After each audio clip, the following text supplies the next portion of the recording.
What's up, guys? I am finally back with what is probably going to be the penultimate episode in this series where we're creating our Mobile Suit Gundam tabletop RPG. This is probably going to be the most controversial topic that we cover, which is the new type powers list, which is also kind of the spell list of our game. I can already tell from some of the discussion that we've had so far that there's going to be a lot of pushback on sort of my interpretation of the rules.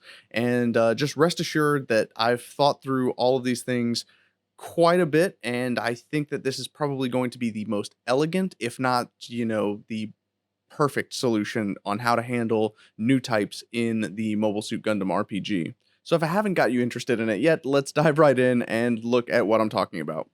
All right, so early on, I mentioned that the new type powers, the best way to sort of interpret that into a D&D sense would be to use it as sort of the magic of this universe. And so, you have a couple of classes, the cyber new types and the true new types, that have the ability to use new type powers. Now, later on down the road, we might talk about multi-classing or half-casters that can use some new type powers, but not others.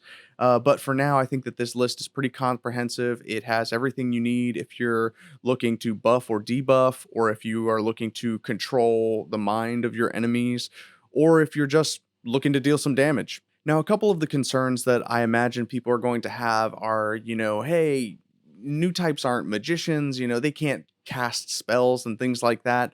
Well, my pushback on that would be, have you ever seen Mobile Suit Gundam Unicorn? Like, full frontal literally takes Banagher to the end of time. If that's not, time stop in D&D terms, then I don't know what is. A lot of these powers, even if they don't directly correlate, obviously you're not going to be able to throw a fireball at someone, but, you would have the ability to launch an all range funnel attack. So, for instance, our analog for the magic missile attack is actually an all range funnel attack. But, it's just all about interpreting the context of what the spell in D&D is trying to do and translating it into something that Mobile Suit Gundam where it would be plausible in that universe. And, between talking to the dead with, Lala Soon being able to communicate from beyond the grave, or, being able to sense other new types' presence from far away, there's enough meat there, I think, that just about every spell, I didn't interpret every spell, but just about every spell has a Mobile Suit Gundam equivalent, just based on the types of things that you've seen, especially in Mobile Suit Gundam narrative. Some of the new type powers they used in that were absolutely insane. Another one of the critiques that I got early on had to do with the use of funnels as a magic device as opposed to just being a piece of equipment that you could install in your mobile suit. The way that I'm kind of interpreting that in terms of D&D is that, you might be able to equip those things onto your mobile suit, but unless you actually are a new type or a cyber new type, you're not going to be able to make use of incoms or funnels or bits. So the idea is that those material components serve to be the material components of the spells. So like in Dungeons and Dragons, if you wanted to cast Tasha's Hideous Laughter or something like that, you need like a fruit tart and a feather, and that's how you would cast the spell if you're a wizard. In much the same way, if you want to use a funnel attack, you have to be a new type class, and you also have to have funnels equipped on your mobile suit, which, it kind of serves as the spell components of that magic spell that you're using. So I think that that's a fair interpretation, and it works within the mechanics of the game. You know that it's going to be balanced as far as, using it as an attack against enemies. So I think that that's going to be, at least so far, that's the best interpretation I've come up with. Another concern that I'm exploring is the potential to recharge your new type powers.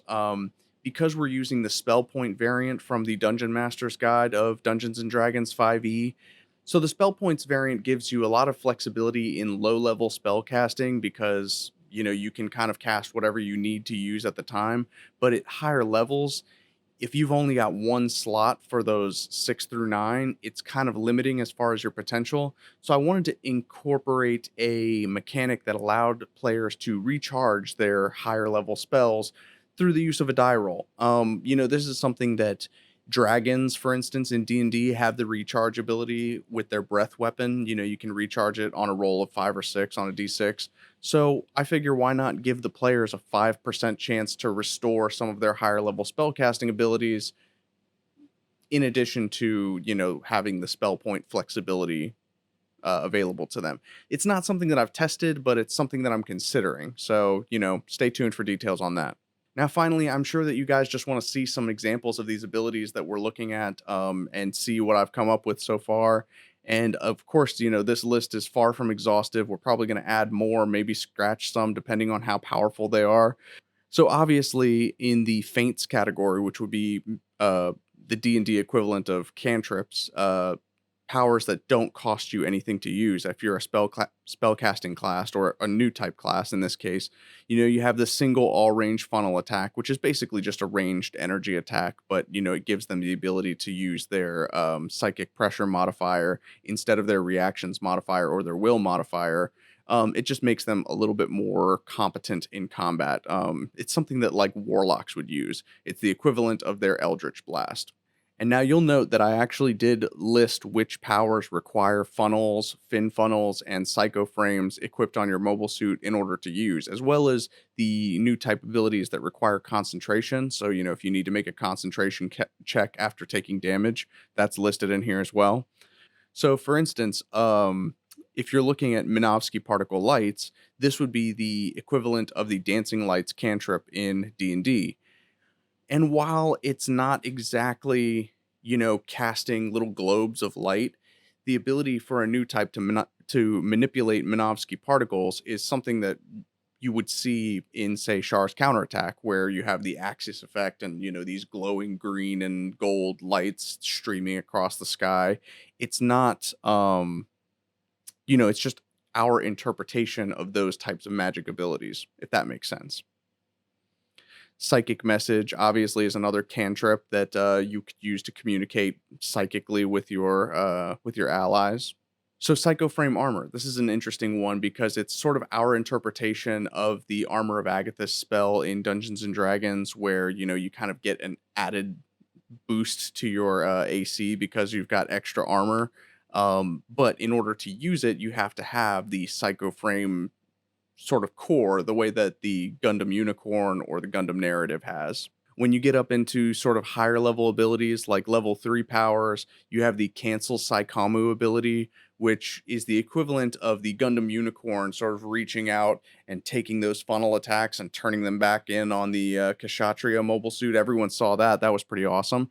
So this is that, except, in D&D terms, it's just counterspell. So it allows you to counterspell those abilities that a cyber new type might pull out on you. And both cyber new types and true new types will have the ability to do this. So it's kind of that it's that balancing factor that allows spellcasters to limit each other's abilities. Now here we have some interesting powers such as the psychic memory alteration and hijack mobile suit. Psychic memory alteration, it's a it's a long body text, but what it comes down to is the ability to manipulate a character's memories. Now, there was already a spell in D&D 5e that allows you to do that. The interpretation in Gundam would be, say, for instance, Paptimus Scirocco going into the mind of Rekoa and erasing her memory of him. Like if you remember when she went to go spy on him and report back to Bright Noah, she couldn't remember Paptimus Scirocco. She didn't have his face, and so she tries to draw him and she can't remember him doing that. So that's one of those cool abilities that's like you wouldn't think about it, but it's canon. It's in the series, so why not incorporate it into the game? Same goes for Hijack Mobile Suit. This is an ability that is based on Full Frontal and his funnels that shot out and kind of took over the Jagan team that was coming after him towards the end of Mobile Suit Unicorn. Spoilers, by the way.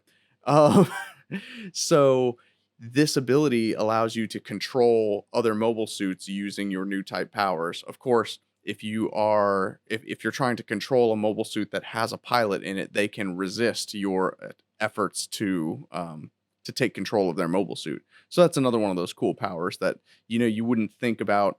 Maybe it's kind of magic, but at the end of the day, it's Gundam magic. And now we get into my favorite analog, which is the Gundam version of Feeble Mind. So in Dungeons and Dragons 5e, you have that level 8 spell Feeble Mind that reduces your enemy's intelligence score down to 1, so essentially cripples them. Well, Scirocco's Psychic Crush is the equivalent of that. It's what he did to Camille in the end of Zeta Gundam when they clash for the last time.